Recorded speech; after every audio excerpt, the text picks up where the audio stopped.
ke-180, Gombalan Kriuk. Baby diajak pulang tapi ia masih memandang ke arah Dijah dan Gus Hanan. Seperti meminta tolong untuk ditahan gitu. Kalau pulang alamat masalah ini di account begitu aja. Baby hanya berpikir, kalau pindah negara, berarti kuliahnya putus tengah jalan, dan dia akan berpisah dengan semua temannya. Walau temannya dia cuma Dijah dan Ningningrum, tetap aja kan? Hamad tetap menggandeng tangan Baby dan berjalan pulang. Rumah Ustadz Rohim ini memang letaknya tak jauh dari pondok, jadi sangat bisa ditempuh dengan jalan kaki. Mas, aku berat. Keluh Baby sesampainya mereka di rumah. Ia melepas pakaian dan berniat mandi, karena badannya lengket semua rasanya, efek kuliah dan kejadian di kantor polisi. Hamad juga melakukan hal yang sama. Kita bahas setelah ini, bersih-bersih, makan baru bicara. Oke. Ucapnya kalem. Mukanya masih bonyok. Mungkin besok akan lebih baik. Ya semoga aja. Yang jelas, Hamad tambah gak akan boleh ngajar lagi di pondok. Ada satu sisi Baby yang merasa setuju dengan rencana ini. Tapi sisi egoisnya sama sekali tak setuju. Mereka benar-benar makan setelah mandi.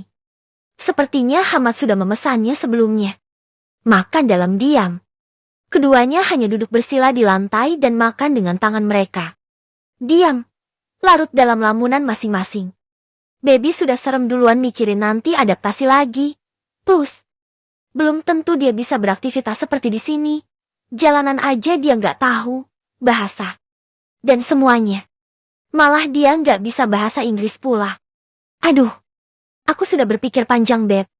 Dan ini semua adalah saran dari guru-guru aku. Kalau sudah berturut-turut masalah datang seperti ini, lebih baik kita pindah. Pindah dan mulai lagi. Mungkin ini juga yang akan membuat kita cepat punya anak, Beb. Coba bayangin kita udah lama nikah, tapi tak lagi kamu hamil. Mungkin dengan perubahan situasi, kita bisa dapat hidup yang lebih baik. Aku bukannya percaya dengan begituan. Tapi situasi, kondisi rumah tangga itu kan terpengaruh juga dari lingkungan. Di sini sudah pasti tak aman. Untuk aku. Untuk kamu. Jadi ini ikhtiar kita. Bukan lari dari masalah. Tapi kita mencoba hidup lebih baik di tempat baru. Jelas Hamad panjang kali lebar. Ia mengeluarkan keahliannya sebagai pengajar. Terus kalau udah pindah dan gak hamil juga. Dan tambah banyak masalah. Berarti pindah lagi. Gitu? Tanya Baby agak sarkas. Ngegas juga dia dibuatnya. Lah kalau Hamad sih enak. Dia bisa ngajar. Lah Baby kan sebaliknya. Bayangin aja ngulang semester 1 lagi di kampus negara orang. Dan masalah utamanya adalah Baby gak bisa bahasa Inggris. Kepriben toh? Itu namanya kita sudzon sama Allah. Husnudzon lah.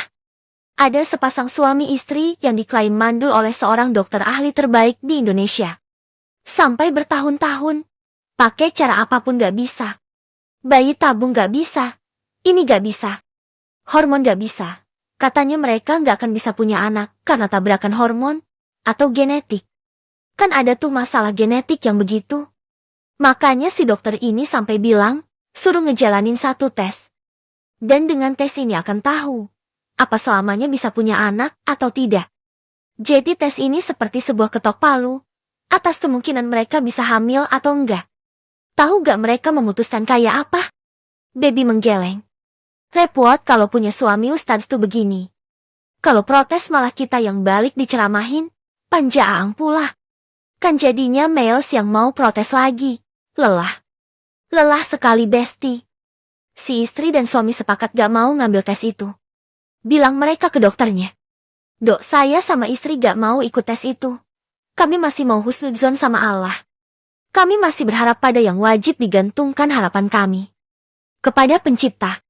Jadilah mereka menolak tes itu. Dan subhanallah mereka dalam beberapa bulan balik lagi ke dokter, si istri hamil. Tahu si dokter bilang apa? Baru sekarang saya percaya adanya keajaiban. Maksudnya, apapun yang sulit akan mudah di tangan Allah. Apa yang gak mungkin akan jadi mungkin. Kita wajib husnudzon. Minta sama Allah. Kita ini punya Allah yang maha besar, kenapa kalah? Begitu menggebu Hamad menjelaskannya dan Baby sekali lagi hanya bisa manggut. Pasrah. Iya dah. Daripada keluar ronde kedua. Ada banyak kisah pastinya. Secara dia Jetty Ustadz sudah lama. Jetty. Baby memutuskan untuk berdiri. Ya udah, terserah. Melihat istrinya sudah ngambek, Hamad memegang tangan perempuan itu dan menariknya sampai Baby terduduk di pangkuannya. Ini hanya sementara. We can do this together. Oke. Itu masalah. Masalahnya di sana. Aku gak bisa bahasa Inggris dan kamu mau bawa aku ke luar negeri. Kamu ngajar dan berinteraksi dengan manusia. Lah aku. Alamat aku ngendon aja di rumah. Protes Baby lagi. Aku ajarin. Lagian bisa kok pakai bahasa Melayu. Kan di Malaysia. Tetep aja. Aku gak bisa. Aku ajarin. Kamu pasti bisa. Rayu Hamad. Lupa. Otak aku kan lemot. Siapa yang bilang, kamu ini cerdas, Beb? Heleh. Rayuan Pulau Kelapa. Atau, apa karena kamu nyadar aku punya dosen ganteng? Punya teman banyak di kampus? Dan hidup kampusku udah asik. Makanya kamu gak terima? Tanya Baby memicingkan matanya curiga. Kamu? Itu menarik, Beb. Dan aku harus terima kalau ada yang suka sama kamu. Ya mau gimana lagi. Tapi aku juga gak akan berikan kamu ke mereka. You are mine. Ini bukan karena kamu udah asik di sini. Enggak. Tapi aku takut. Semua serangan ini akan menular ke kamu juga. Aku gak sanggup, Beb, kalau kamu yang terluka. Atau kenapa-kenapa. Ya ah. Ya deh. Daripada aku kena ceramah lagi. Tahu udah. Baby terang-terangan nyuekin Hamad. Dia benar-benar kecewa. Berulang kali dia menelepon. Mulai dari Ning Ningrum yang sedikit punya kuasa. Dan bisa ngerayu Pak Kiai kek. Atau Ustaz Rohim kek. Untuk halangin Hamad pergi. Tapi jawabannya sama. Ini demi kebaikan kamu juga, Beb. Sabar aja selama beberapa tahun. Adeh. Udah berapa kali juga aku sabar. Dan bertahun-tahun pula waktu itu. Waktu nunggu Hamad pulang kuliah. Ini ada adegan sabar lagi. Lelah. Baby juga usaha ke Dijah. Sahabatnya yang juga pasti akan kehilangan kalau tak ada dirinya. Ia dan Dijah sudah lama bersama. Jetty kalau dipisah kayak gini. Dia juga pasti akan berat. Kan? Ia sudah bicara dan Dijah bicara hal yang sama. Mas Hanan juga berat banget, Beb. Apalagi aku. Aku mikirinnya aja udah mau nangis terus. Tapi katanya Mas Hanan. Ini semua demi keselamatan kamu dan suami kamu, Beb. Karena ancaman ini masih belum ketahuan. Takutnya ada orang dalam yang ngincar suami kamu. Makanya. Harus begini. Kalau sudah begini. Baby bisa apa? Pasrah akan keadaan. Kenapa repot banget sih? Kenapa juga ada orang yang ngincer orang seperti Hama? Dia ini yatim piatu. Orang miskin. Kasarnya sih gitu. Apa coba yang diincar? Dia ini pengajar yang gajinya kecil. Saking dia ada kemampuan lain, bisa nambah-nambah. Tapi yang gak gede-gede banget. Kalau mau diincar, kenapa gak Ustadz Rohim coba? Duitnya banyak. Aset banyak. Gak habis Fikri dan di luar Nurul semuanya. Siapa sih yang ngincer Hamad sebenarnya? 2 hari. Baby nyuekin Hamad.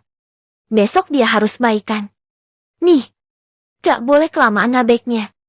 Lalu di pagi hari yang normal ini, Hamad yang wajahnya sudah mulai membaik walau masih merah, biru dan ungu bersatu jadi satu. Baby yang baru keluar dari kamar mandi dan masih berhanduk rambutnya. Tiba-tiba dikagetkan dengan ucapan Hamad yang ajaib. Senyumnya manis. Suaranya candu, matanya bikin salting. Mau heran tapi. Itu kamu. Hehehe. Ucap Hamad kaku. Ceritanya dia mau ngerayu. Biar Baby gak ngambek lagi. Tapi kakunya udah kayak kanebo garing. Baby yang cemberut. Diam sejenak. Mengerjak. Dan melihat Hamad yang berubah lagi wajahnya. Dari nyengir lalu garuk-garuk kepala dengan wajah bingung. Garing ya? Gak masuk gombalannya? Tanyanya polos. Baby berbalik. Dan ngakak tanpa suara. Bisa gitu. Garing begitu ngegombalnya. Kriuk kali gombalan kamu, Mas.